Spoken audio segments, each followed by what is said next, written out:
Hey, hey! Happy Friday. Okay, let's get started. We have a couple things at the top before we start with your questions. So, tomorrow will mark 1 year since the Supreme Court overturned Roe v. Wade and eliminated a constitutional right that it had previously recognized for nearly 50 years. That decision opened the floodgates for extreme abortion bans we are seeing Republican officials pass in states across the country. Today, more than 23 million women of reproductive age live in one of the 18 states with an abortion ban that is in effect. In the last year, women have been denied essential medical care to preserve their health and even save their lives. They have been turned away from emergency rooms, forced to delay care, and made to travel hundreds of miles for needed medical care. Earlier this week, the First Lady heard from some of those women who shared their stories of being denied needed health care in Florida, in Louisiana, and in Texas. And for those of you who watched, they were incredibly and powerful stories that these women shared with the First Lady. Tomorrow, the Vice President will deliver remarks in Charlotte, North Carolina, to highlight leaders on the front lines of protecting abortion access in states across the country. And as you've seen tonight, the President, the Vice President, the First Lady, and the Second Gentleman will participate in a campaign event with reproductive rights groups. President Biden and Vice President Harris stand with the majority of Americans who believe the right to choose is fundamental. As the president has made clear, the only way to ensure women in every state have access to abortion is for Congress to pass a law restoring the protections of Roe. After Dobbs, the president issued 2 executive orders directing a comprehensive slate of actions to protect access to reproductive health care services, including abortion. And today, the president issued a 3rd executive order focused on strengthening access to affordable, high-quality contraception. Access to contraception has become more important than ever following the Supreme Court's decision and ensuing crisis for women's health. And today's action helps ensure that women can make decisions about their own health, lives, and also their families. Now, as you all know, when a section of I-95 collapsed just 12 days ago, President Biden made clear that his administration would move heaven and earth to get I-95 reopened as soon as possible. 6 days ago, as you all covered and may have been there yourselves, he visited Philadelphia, where he viewed the site of the collapse and met with union leaders and local officials working day and night to rebuild the bridge. Now, today, the president called into Governor Shapiro's Governor Shapiro just ahead of the press conference that the governor held, announcing to people in Philadelphia that the I-95 is now reopened. This phase of the emergency repair is 100% federally funded, and all approvals were given as quick as possible. We also deployed officials from U.S. Department of Transportation to the crash site within hours to help fast-track the effort. We are proving that when we work together, there is nothing that we cannot do. This is an important step forward, and the president and his entire administration are making clear to the people of Pennsylvania that we will be here to provide whatever it takes to keep the permanent repairs on track. Now, we'll have more to share on this, but later today and on the full week ahead. But on Wednesday, the president will travel to Chicago to deliver a major address on Bidenomics, his vision for growing the economy from the middle out and bottom up, not from the top down.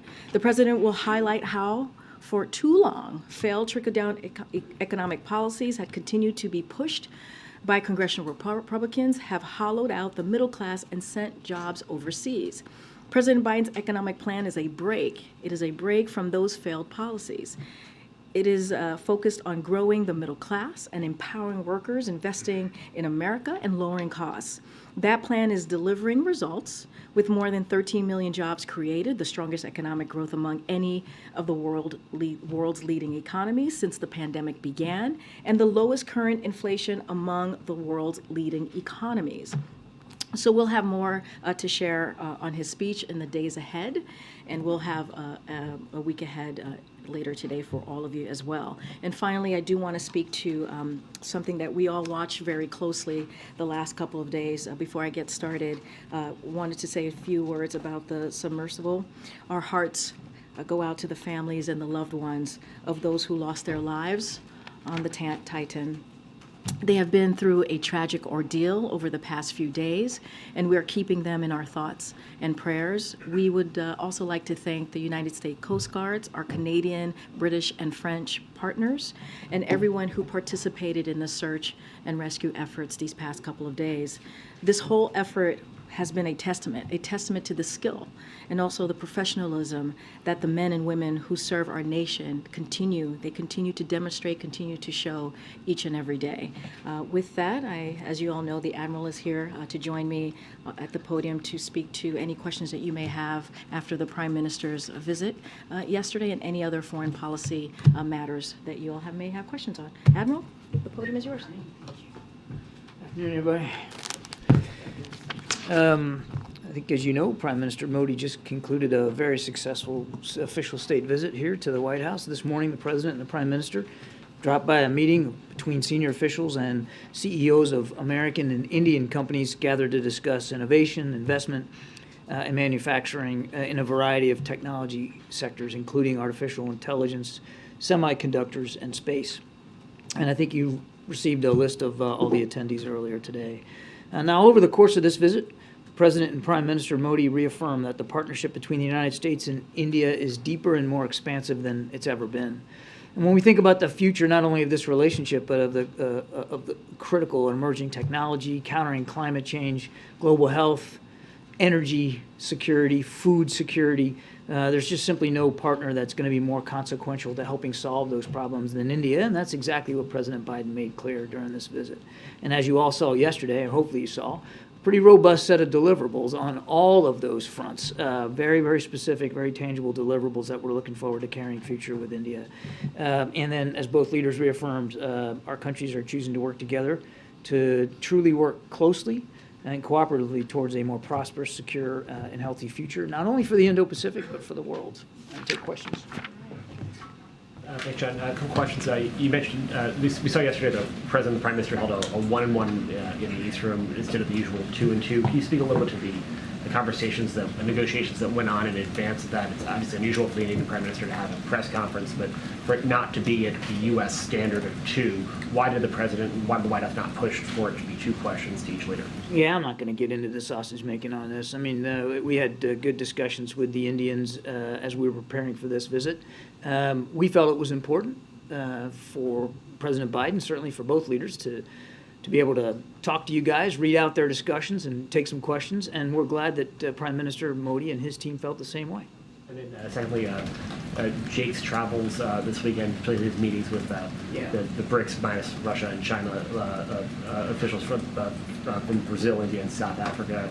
Do you have any preview of what to expect from those conversations? I don't have travel to really read out or talk to today. I would just tell you that Jake especially, but all of us here on the national security team work closely with the Ukrainians almost every day, whether it's talking to them about security assistance or whether it's talking to them about this idea of a just peace and the principles behind that and how you get that. And those conversations are ongoing and we'll continue to conduct them, not only with the Ukrainians, but with allies and partners alike.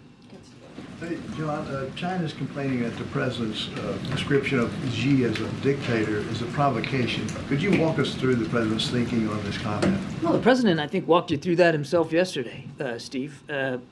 We're not bashful about speaking plainly about some of the concerns and issues that we have with the PRC and with the challenges that they propose. And the president is very forthright in the way he addresses those challenges and the complicated nature of this relationship. But it is an important relationship, and you heard the president talk about that yesterday as well. It's one of the most consequential bilateral relationships in the world today and likely will be going forward. And that's why it was important to see Secretary Blinken make that trip to Beijing. That's why we're in discussions with the PRC about potential follow-on visits by cabinet officials. We'll see where that goes. But more critically, that's why we want to make sure we can keep the lines of communication open. And as the president said, he has every expectation that we'll be able to do that. And you see India as a counterweight to China? This state visit wasn't about China. And look, India has challenges with China as well. Right on their doorstep, but also more broadly in the region. And clearly, the challenges presented by the PRC to both our nations were on the agenda yesterday, no question about that.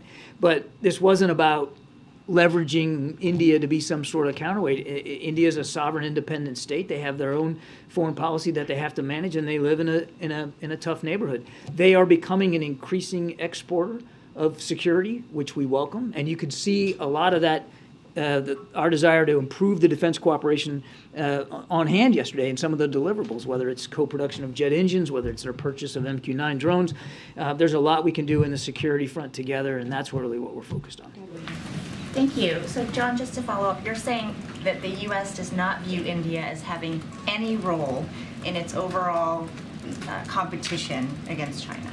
I didn't say that. I said that we're not viewing India as a counterweight to China, and we weren't approaching the state visit as some sort of messaging opportunity to China. It was about sending a message to the American people and the Indian people about how important this bilateral relationship is, quite frankly, to people around the world. India has challenges with China on their own, and they address those challenges largely on their own. Now, I will add that they are a member of the Indo-Pacific Quad, and have been a terrific contributor through that multilateral forum. It's not a formal alliance. It's not, it's not a military organization. But they have legitimate concerns in the Indo-Pacific that they're addressing through their own vehicles as appropriate. And just to follow up on Steve's question, the president was so confident in saying that his dictator remark had no impact and no real consequence on the work that the U.S. and China continue to do to try to find, a place of compromise and competition. China's reacting differently, so why is the president saying so confidently that his remark had no real consequence? Because he believes it. And we're still in communication with the PRC about moving this relationship forward. That's what we're focused on. And every indication that we're getting is that that's what the PRC wants to focus on as well. Thank you. Thank you. Hi, John. The UN is saying that the violence in the West Bank might get out of hand, and the Israeli settlers' violence against Palestinians, including American Palestinians, as you know, in many villages in the West Bank, their houses have been burned down to the ground. Your own ambassador said that we cannot stand by and watch. So what does it mean? How does the White House translate this? Well, look, we've certainly seen reports now of U.S. citizens at risk and potential victims here, actually having become victims of some of the violence, and we're actively engaging with the government of Israel about that. Several U.S. government officials visited the West Bank and met with the victims of this violence in a place called Termasaya. I hope I'm pronouncing that right. And consular officials have been providing assistance to U.S. citizens as requested. So we'll continue to stand ready to do that. Look, I'll say it again for I don't know how many time, we condemn all acts of violence. We certainly extend our condolences to the families of those that were affected. We issue a speedy recovery for those that were injured, but the violence isn't helping reduce the tensions at all. And when you have a situation like this, leadership is really required, leadership on both sides to stop the violence and to be demonstrable in doing so, so that the tensions can be turned down. And that's what we want to see. Thank you. The Israeli National Security Minister spoke today at a settler outpost, and he urged Israeli settlers to expand their activities to be included in all of the West Bank mountains. Despite of the violence that you just talked about and the international calls to hold settlements, settlement buildings, we're still hearing this from high officials from the Israeli cabinet. Why do we still hear this, and does the White House condemn actions and calls like that? We have been clear and consistent that we do not support additional settlement activity. Our policy with respect to settlements has not changed and will not change, and we have been very consistent in communicating that directly to government officials in Israel. I can't speak to their comments or why they're saying what they're saying. That's a better question for them. I can just tell you that our policy on settlements has not changed, and there's not going to be a change to it. Thank you so much, Karine. Hi, John. So 2 questions about the trip to Copenhagen tomorrow. Some countries that will be there, like Brazil, for example, are saying that both sides will have to concede in order to have a peace plan to work. So what does the National Security Advisor want to accomplish when he's meeting representatives of Brazil, India, South Africa, and Turkey? And does the White House believe some progress can be made during this weekend? My answer is going to be pretty much the same. I don't have any trips or travel to speak to here from Mr. Sullivan. I just tell you that we routinely have engagements of all different varieties with the Ukrainians and with our allies and partners about trying to seek a just peace and to discuss the peace principles around that. We'll continue to do that. And just one more question very quickly, if I might. So the United States and Russia have requested from Brazil the extradition of a Russian spy who is in jail there. Is the United States seeing him as a potential candidate for a prisoner swap deal to free the Wall Street Journal reporter, Evan Gershkovich? Is this being considered? I'm afraid I don't have any context for you on that at all, but just broadly speaking, what happened that you saw yesterday, Evan's appeal was denied. Not surprising, but just another example of the egregious nature of the so-called justice system in Russia. Nothing's going to change about our efforts to try to get Evan and Paul Whelan home to their families where they belong. On Taiwan and India, what does the U.S. expect India's involvement would be at this point if China were to invade Taiwan? That's up to the Indian government and Prime Minister Modi to determine. So you can't say anything about whether anything was discussed along those lines with As I said earlier, clearly our mutual challenges with the PRC in the Indo-Pacific was a matter of discussion. The Indians have been very vocal about their concerns too with respect to what the PRC is doing, but I don't have anything more specific to read out to you in terms of the conversations specifically regarding Taiwan. All I can tell you on Taiwan is our policy has not changed. And then on the adventure tourism vessel that was headed to the Titanic, if the Navy had audio suggesting that it had imploded, was that communicated with all the partners that you had that audio, or so that the Navy did pass on to the incident commander the acoustic data that they had received. But they were also quick to make clear that they couldn't be definitive about what that data meant. And they couldn't be clear that that data was connected to the Titan, to the submersible. But they did pass that information up to the incident commander, as you would expect they would, and I'm sure that was factored into the search plan in some way, but I'd refer you to the Coast Guard to speak to specifics. concerns that resources were wasted in searching the area the size of Connecticut? No. I think the Coast Guard has spoken definitively about this and quite well every day here, or at least every day till we got the tragic news, that there was an awful lot of effort put into trying to locate the Titan. Look, when you're in a search and rescue operation, particularly at sea, particularly in deep sea, I mean, time is not your friend. And I think you can see from the way in which this was put together in pretty quick fashion with a lot of resources from, as Karine mentioned, from multiple countries, that there was a tremendous effort put forward to try to find the Titan as quickly as possible, knowing that time was not going to be anybody's friend. John, when the president said yesterday he expects to meet with President Xi in the future near term, can you define what that means? Should we expect that by the end of the year? Near term? I don't have anything more specific for you than that. The president will absolutely get together with President Xi again in a bit at the appropriate time. I just don't have anything for you on that. And was the president satisfied yesterday with Prime Minister Modi's answer on human rights concerns in India? The president was satisfied that he had the opportunity to discuss concerns over human rights with Prime Minister Modi. And he did, as he always does. We don't shy away from discussing human rights with foreign leaders. And one of the reasons you have partnerships and friendships is so that you can be honest and direct. I think he addressed that pretty well in his answer to you guys. John, the president said in his comments yesterday that he doesn't believe his China comments have had any consequence. Isn't China issuing a démarche to the U.S. ambassador in Beijing a consequence?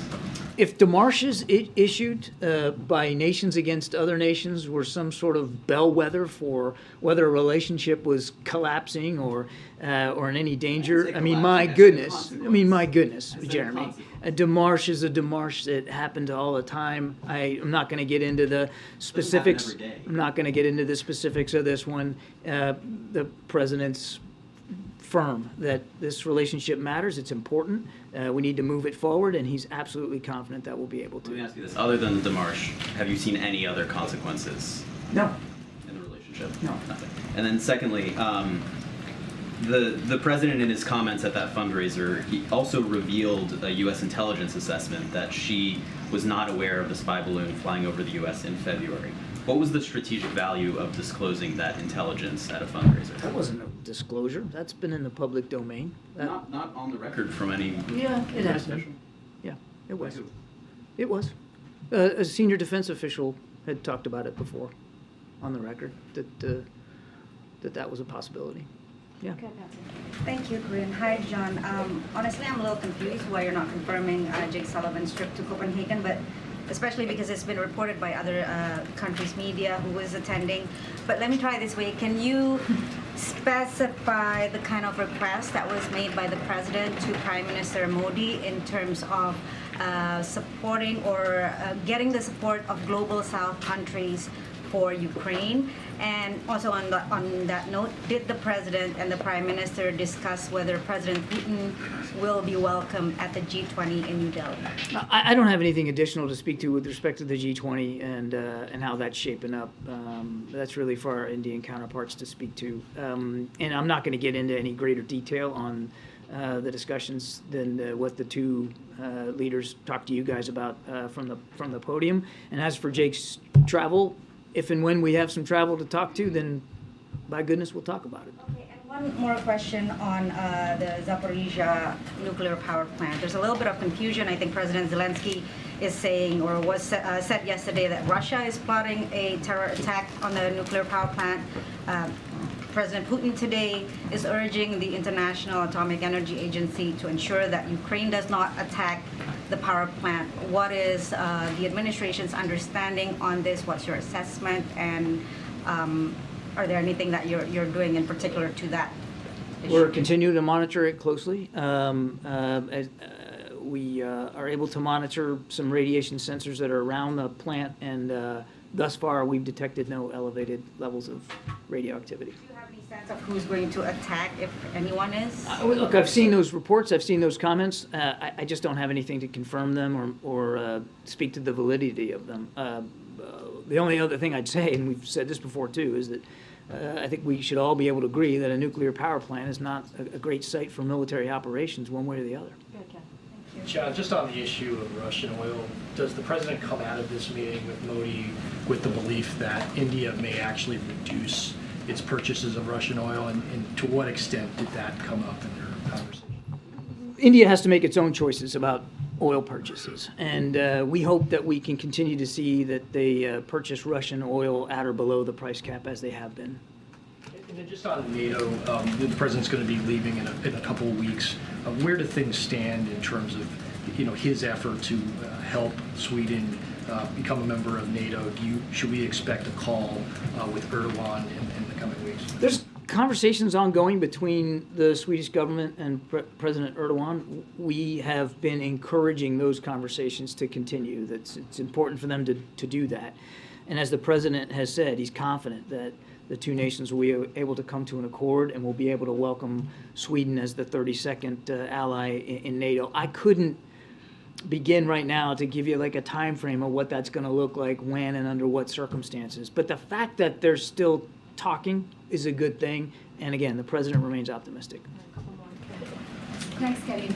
John, in light of what's happening in the West Bank, many scholars believe that the two-state solution option is not viable, yet you are stressing that it is viable. The question, you didn't do anything actively to revive the talks between the Israeli and the Palestinians. Why? And I have another question. We have been engaging both sides. When the president visited last summer, he met with Palestinian leaders as well as Israeli leaders, and we have followed up through diplomatic channels ever since then. And we're not walking away from the belief in a viable two-state solution. We absolutely still believe that that's possible. So I just actually take issue with the, with the implication in the question that we don't care about this, or we're not following up on it, or that we're not engaging. We absolutely are. Can you please confirm that the State Department informed the government agency that scientific and technical cooperation with Israel beyond the Green Line is not consistent with the law? I'm sorry, can you repeat that? Yes. The State Department informed all the government agencies that scientific and technical cooperation with Israel beyond the Green Line is not consistent with the law. Can you confirm that? No, I can't. I don't have anything for you on that. Thank you, Karine, and thank you, John. I have two questions, one China, one North Korea. If President Biden does not apologize for the dictator's remark to China, today Chinese government announced that it would use other methods and China would not exert influence on North Korea issues. How will you respond to this? And second question on North Korea. North Korea continues to develop the nuclear missile and with the cryptocurrency and cyber hacking. What action is the United States taking currently, and what was specifically discussed at the U.S.-South Korea cyber security talks this week? Well, I make it a habit not to talk about cybersecurity talks very much, for good reason. But on your first question, look, we know that Beijing has influence in Pyongyang, and we continue to urge them to use that influence.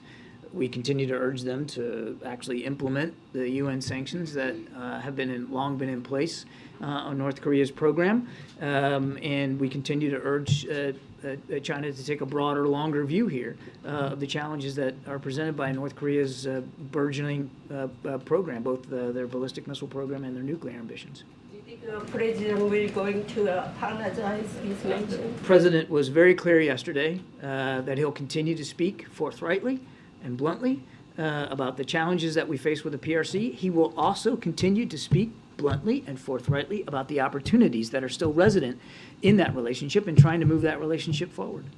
The State Department says that it organized a meeting earlier this month in Cairo with other nuclear powers, including Russia. I was curious if you could tell us what was accomplished during those couple of days. I know Russia was involved, representatives from the Yeah, so look, this is a routine continuing dialogue. We just happen to be the chair of these nuclear nations, nuclear armed nations, and it's done at a working level. This one was in Cairo earlier this month. We chaired it. It was a good opportunity. The State Department put a statement out. I'd certainly encourage you to talk to them, but it was a good opportunity for dialogue about nuclear safety protocols and procedures. It's done at a working level. But it's not like a precursor to any broader talks as it relates to It is a new treaties or anything like that. No, it's a routine process. We happen to be the chair, and we convene the meeting as the chair of this working group, and it is at a working group level. Thanks. So back to India. Is it this push for American companies to do more business? This push for American companies to do more business in India, is that a way to move away from China? A way to move for who to move away from China? From the U.S. Is pushing U.S. companies to do business in India a way to move those companies away from China? It's a way to encourage mutual investment with India. Last you, Karine. Thanks. President Zelensky said this week that the pace of the counteroffensive is moving slower than desired. Is the administration concerned right now about the pace and what you guys are seeing and hearing from talking with Ukrainian officials? We're focused on making sure that the Ukrainian armed forces have everything that they need to be successful. War is unpredictable, and the enemy gets a vote. And I'm certainly not going to get up here and speak to Ukrainian offensive operations. They should be the ones to do that. But I don't think that they went into this with some sort of false sense of confidence about how tough it was going to be. It's not as if the Russians, and we talked about this many times from here, that the Russians were preparing for this, throwing bodies at the problem set, putting in additional forces, building defense lines, sometimes 3 lines deep. It's not as if the Russians weren't preparing for defense, and defense is a strong form of war. And you know, the Ukrainians are fighting through this. I think we just all have to recognize that combat can be unpredictable, and sometimes your plans don't always go exactly the way that you expected them to, but that's what's expected when you're in combat. What we're going to focus on again is making sure that they can be ultimately successful. All right, James, and then behind you, has the last word. But James, go first. Karine, thank you as always. Admiral, thank you. The House Ways and Means Committee yesterday released documents, their authenticity nowhere challenged. That included a July 2017 WhatsApp message sent by Hunter Biden to Henry Zhao, a Chinese Communist Party official, which stated in its entirety, and I quote, "I am sitting here with my father, and we would like to understand why the commitment made has not been fulfilled. Tell the director that I would like to resolve this now before it gets out of hand, and now means tonight. And Z, if I get a call or text from anyone involved in this other than you, Zhang, or the chairman, I will make certain that between the man sitting next to me and every person he knows, and my ability to forever hold a grudge, that you will regret not following my direction. I am sitting here waiting for the call with my father," unquote. So just a couple of questions about this. First, does this not undermine the president's claim during the 2020 campaign and the reaffirmations of that claim by his 2 press secretaries since then, that he never once discussed his son's overseas business dealings with him? No, and I'm not going to comment further on this. We're good. I'm not. James, let me save you some. Let me save you some breath. If you're going to ask about this, I am not addressing. I know you do more than I'd like you to have. I am not going to address this issue from this podium. I'm just not going to do it. All right. I'm not going to do Where it. was the president on the day of that Thank speech? you. Thanks, guys. Have a great Son was at weekend. the father's house. Okay. Zeke, you want to kick us off? Thanks, Karine. Just following up on John Cook's comments in the president's press conference yesterday, does the president continue? Will you say that Xi Jinping is a dictator? Is that the official position of the U.S. government? Look, the president spoke for himself. I'm just not going to go beyond what he said. John just spoke to it, and then feedback. It's weird hearing your voice.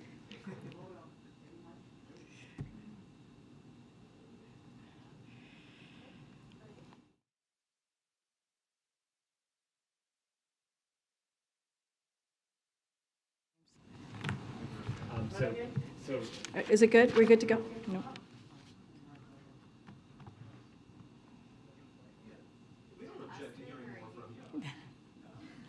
I object.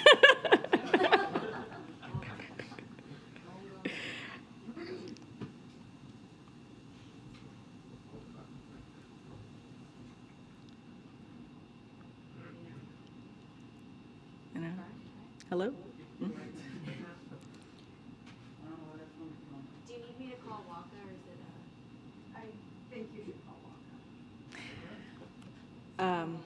All right, I'll try my best here. This sounds so weird, guys. So look, the president's going to continue to speak candidly. That will never change about China, as he's done the last 2 years, and he'll talk about the differences clearly that they have and disagreements. That is something that the president, if you think about the president believing in diplomacy, believing in having. That's what the president's going to do. He's, as you know, you guys have covered him for some time. He's very candid. He speaks honestly, but he also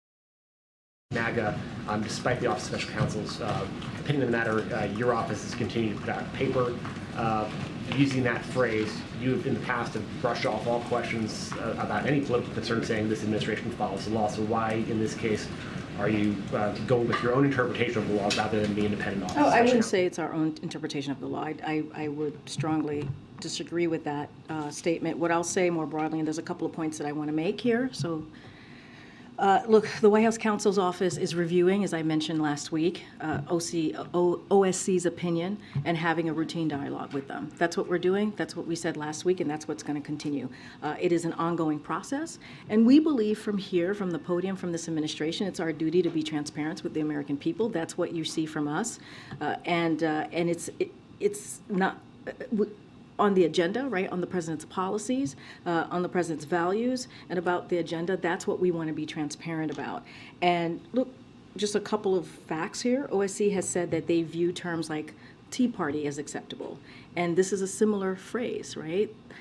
When you think about when you think about MAGA. In fact, OSC itself stated that MAGA could be used for official purposes during the Trump administration and permitted Mick Mulvaney to repeatedly use the term in his official capacity. So congressional Republicans has also used the term, as I mentioned here last week when I was asked about this, the same phrase to discuss their own agendas, their own proposals, their own policies. And so we have used the term MAGA in an official capacity as we are, when you think about the context, when we talk about their proposals, that's how we've used it, and their related values, as Republican officials say. And so we never directed it towards a campaign. We've never done that because, again, we respect the rule of law and have not done that. And so that will continue to be the case. And again, this is being reviewed. There's a conversation that's going to happen with our White House counsel and OSC, but I'll let that process continue. Thanks, Karine. Former Vice President Mike Pence is calling on every GOP presidential candidate to endorse a 15-week abortion ban. In what ways does this administration expect that abortion access and reproductive rights would be targeted if Republicans take control of the White House? So I just want to be really mindful, as I was just asked about the Hatch Act. I'm not going to comment on any specific Republican candidate here or anything that's related to 2024. What I can speak to easily is more broadly, and we've seen it. You've heard me at the top talk about how this president and the vice president's going to continue to fight for fundamental rights as we see it when it comes to reproductive rights, when it comes to having access and women being able to make a decision on their own body, to have that conversation with doctors. That's something that the president's going to and the vice president's going to continue to fight on. As it relates to just more broadly here, to your question about the 15-week or 12 weeks, whatever it is, look, we have seen from Americans, majority of Americans, who do not want politicians making their healthcare decisions for them. That's been clear. We've seen that in majority of Americans, of every ideology, right? If you think about that. And so what we are going to continue to do, what we are committed to those Americans, a majority of Americans, all Americans across the country, is that we're going to continue to fight, and the president has been very clear, to restore the protections of Roe. And we believe that needs to happen through national legislation.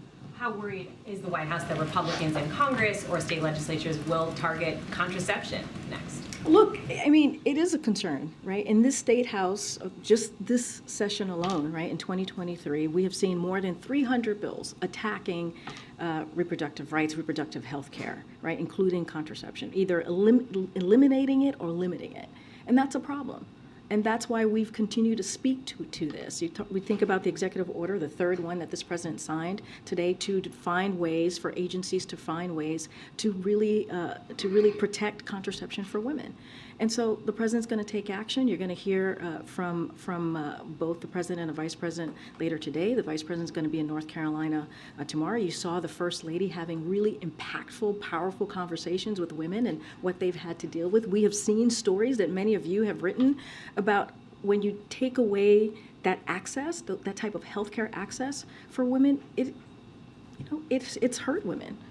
It's put their lives at risk. Literally put their lives at risk. This is what we have seen this past year with these really extreme pieces of legislation. So the president and the vice president are going to continue to be very, very clear about this. They're going to continue to fight for those fundamental rights and continue to call on Congress to restore order. Just quickly on the executive action, largely symbolic. I mean, are you at the end of the line here when it comes to what you can do without steps from Congress? So let me just make clear, I do want to speak about that a little bit. It builds on the progress that we believe that we have made already in expanding contraception access for women.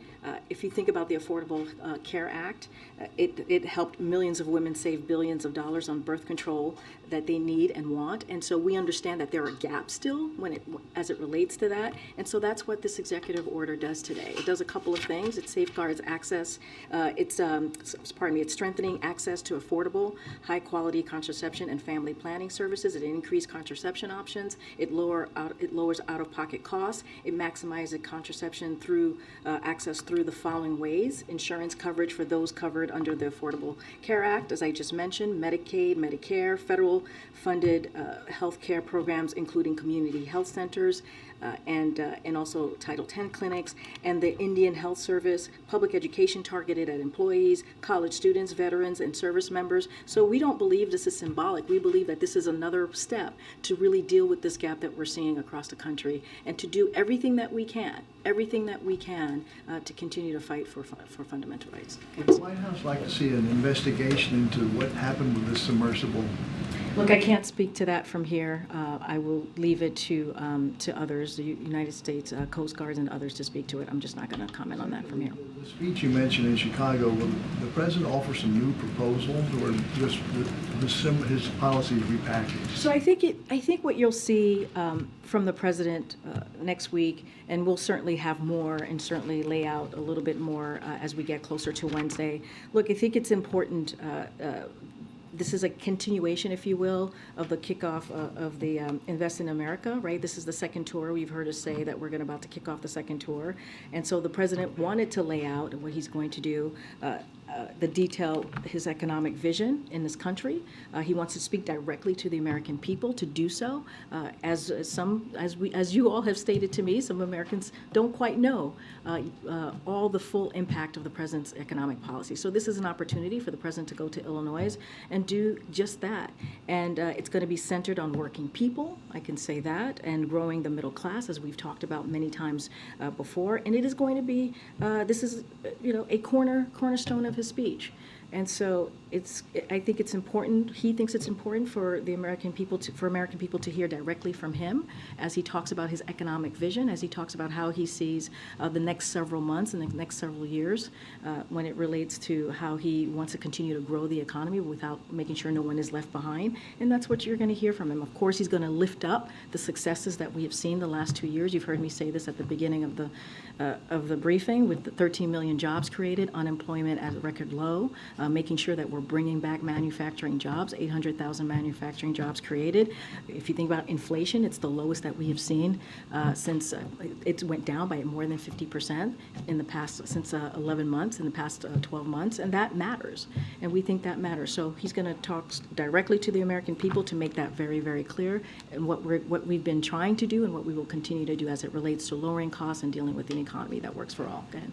Thanks, Karine. To follow up on that question, with the president's speech on the economy next week, it seems like he's entering a mode where he's more willing to embrace the current economy, to tout the economic progress that he believes has been made. Is that a reflection of the fact that you guys feel like inflation has cooled significantly to a point where you think this is a trend that is durable, and that you feel like you've kind of turned the corner, and so that's going to be reflected in the president's messaging as well? So look, the president talks about the economy every chance that he can, and tries to communicate with the American people and really meet them where they are, as we know that lowering costs is a key priority for them. That's what they want to see. And so, of course, the president's always going to try to meet Americans where they are. That's why you hear us talk about gas prices going down. You hear us talk about Inflation Reduction Act, a historic piece of legislation, as you all know, that's going to lower energy costs, lower health care. There are things here that he has done in the last 2 years that we have talked about over and over and over again. This gives him an opportunity to do it in a way that he talks about it in a fulsome, if you will, way and approach. Where he'll be in Illinois, he'll talk about Biden economics more broadly. He'll talk about the next kind of how he sees the future and dealing with the economy. And I think that's all incredibly important. Look, and I think as you talk about the economy and where it's going, we've been very clear. We believe that we're headed to a slow and steady growth. We believe that the work that the president has done with economic policy, as he continues to move forward with it, as you continue to implement those really key important pieces of legislation, is going to continue to grow important jobs, jobs that are union jobs, jobs that are going to be able for Americans to put food on their table. All of these things are important. But like I said, we understand that a lot of Americans don't know what the president has done. I'm just trying to get a better sense of why now for this speech. Is it tied to the progress in the economy? Is it tied to just like the moment we are in the political season? I mean, what? I think it's a combination of things, right? We've shared the good news that we've heard from the data over the past several months, right? We put that out there. We lift up how inflation has gone down, as you just stated. And also, we want to continue to talk about the historic legislation, right? So this is all very important. We talked about the Invest in America. We talked about doing the second portion of the tour. So all of this is all kind of brought together in a way so that he can give this cornerstone speech, right? This really important speech to the American people. So we're trying to have a steady drumbeat, right? A steady drumbeat of making sure we're communicating with the American people, not just the data, right? Not just a piece of legislation, but giving the opportunity for the president to talk about his economic plan more broadly. And that's what you're going to see. And again, a steady drumbeat, something that's been very consistent. He talks about his economic plan consistently, and the legislations, clearly, the historic pieces of legislation that we bring up, is all connected to building an economy that grows for everyone, certainly not trickle down, but something that grows from the bottom up, middle out. And then secondly, the president invited his son Hunter to the state dinner last night. I'm wondering if you could take us into the thinking and the decision-making of why the president decided to invite I'm just not going to get into family discussion, personal family discussion. As you know, Hunter is his son. I'm just not going to get into it. Let me ask you this. If Hunter Biden wasn't the president's son, would he have invited someone who had just reached a plea agreement with federal prosecutors 2 days earlier? A couple of things. Again, that's his son. He's a family member. It is not uncommon for family members to attend events at the White House. You could look at past presidents. I'm sure you have. So that is not uncommon. As it relates to anything related to Hunter, I'm just not going to respond to it from here. Can I follow up on that? No, I just called in somebody. Go ahead. Yeah. So Kirby wouldn't answer James's question, though. Are you going to answer the question? I mean, not a unreasonable question to ask, but the President of the United States was involved, as this message seems to suggest, in some sort of a coercive conversation for business dealings by his son. Is that something, if he wasn't, then maybe you should tell us? So here's the thing, and I appreciate the question. I believe my colleague at the White House Counsel has answered this question already, has dealt with this, has made it very clear. I just don't have anything to share outside of what my colleagues have shared, and so I would refer you to him and the DOJ. Just not going to comment from here. Text message What I can tell you is I know that my colleague has dealt with this. He addressed this at the White House Counsel. I just don't have anything else to share. In the shakedown attempt? I just answered the question. I just answered the question. No, you didn't. Yes or no? Was the president involved in the shakedown attempt? Stephen, I just answered the question. It's not up to you how I answer the question. I just answered the question by telling you my colleagues at the White House Counsel has dealt with this, and I would refer you to them. Go ahead. Can you just remind us what your colleague said from the White House Counsel so we have it from you at the podium? I would refer you to them, and they will share their statement with all of you. My question is about your statements from that podium. You've stated that the president stands by his comment from the 2020 campaign that he never once discussed his son's overseas business dealings with his son. And you stood at that podium and you reaffirmed that. Do you stand by your reaffirmation? What I will say is nothing has changed. Nothing has changed. And I will leave it there. Anything else, I will refer you to the White House Counsel. This is not a change? I just answered the question. You just asked me, does my statement change? I just told you nothing has changed. That's answering the question. Go ahead. Go ahead. The Go president ahead. was there 2 days Go ahead, prior. Stephen. I'm calling on your colleague right now. Go ahead. Thank you. To follow up on my colleague, is there anything that you can say with regard to this text message and what the president's son was alleging? Was the president there or not? I would refer you to my colleagues at the White House Council. They have addressed this, and I refer you to them. Go ahead. Karine, have you spoken to the president about this? Have you asked him whether he was there with his son on July 30th? This is not a conversation that I've had with the president. Again, I would refer you to the White House Do Council. you plan to have that conversation with the president? No. Did the president speak with the attorney general at all I last can't. night? I cannot say if the president had had a conversation with the attorney general last night. What I can refer you to is the White House counsel's office as it relates to the allegations. They've already addressed this. This is something for them to deal with. I refer you to the Department of Justice on anything else if you don't want to speak to the White House counsel's office. And there was reporting earlier in the week that after the plea agreement was reached by Hunter Biden, that the president felt relieved that that part of it was behind him. Is that true? Can you speak I can't to his speak to that. mindset? I cannot speak to the president's mindset. Again, I would refer you to the White House counsel's office. Get it. Oh, yeah, thanks. Back to India, if we could. So India is on a U.S. priority watch list with China and Russia for failing to protect intellectual property. With this push to get American businesses to move into India more and invest in India, what assurances did you get from Prime Minister Modi that India will protect intellectual property? So look, as two countries and leaders who are certainly leading in innovation and technology, the United States and India have a strong and shared interest in protecting intellectual property and a shared technology ecosystem. So protecting IP, intellectual property, along with expanding market opportunities for U.S. firms in India, welcoming major Indian investments in the United States, and diversifying our supply chains were all topics of discussion on this historic official visit. And so I'll leave it there. But again, they are both leaders in innovation and technology, so certainly they have shared interest. So on inflation, quickly, does the president still believe companies are causing inflation? So look, as you know, the president, when it comes, I just went to laid it down for Jeremy about how important it is for this president to deal with inflation. We've seen inflation go down by more than 50% in the last 12 months, and we think that's incredibly important.